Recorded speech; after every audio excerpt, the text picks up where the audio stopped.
Assalamualaikum warahmatullahi wabarakatuh. Saya Lutfia Nurul Humaidah, mahasiswa Universitas Pamulang. Ingin menjelaskan teori mengenai motivasi pada mata perkuliahan perilaku keorganisasian pada pertemuan 8.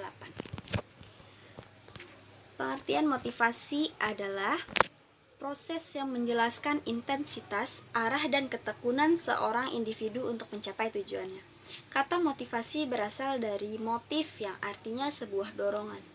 Adapun pengertian menurut para ahli, salah satunya pengertian motivasi menurut Cat Davis. Kebutuhan manusia secara garis besar dibedakan menjadi dua.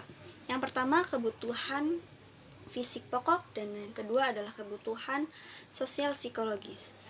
Motivasi pada dasarnya adalah dorongan dalam diri manusia yang menyebabkan manusia melakukan tindakan tertentu. Motivasi kerja. Motivasi kerja adalah sesuatu yang menimbulkan semangat atau dorongan kerja. Secara individu, ciri-ciri motif adalah sebagai berikut.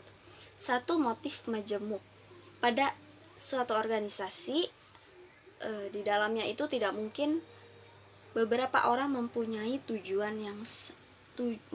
satu tujuan, tapi beberapa tujuan.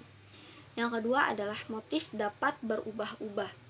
Motif sering mengalami perubahan karena setiap manusia mempunyai kebutuhan yang berbeda-beda.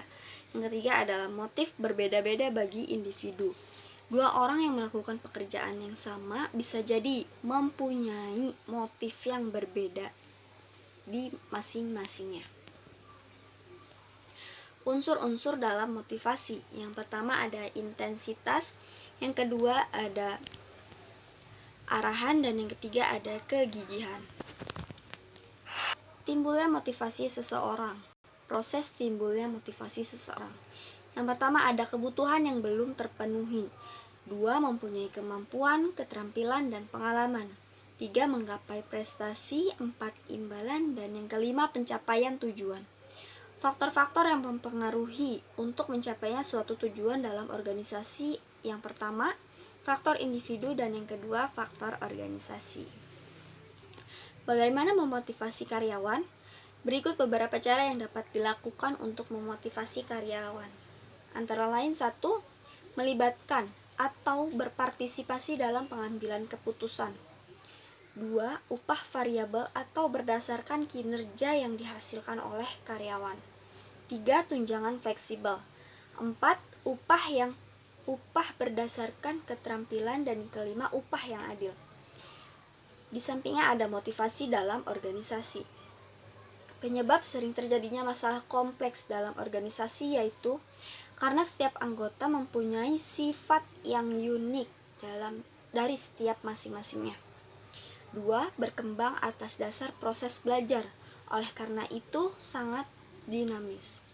Faktor perubahan sangat bervariasi baik dari dalam organisasi maupun dari luar individu. Baik, mungkin itu saja yang bisa saya sampaikan. Kurang lebihnya mohon maaf.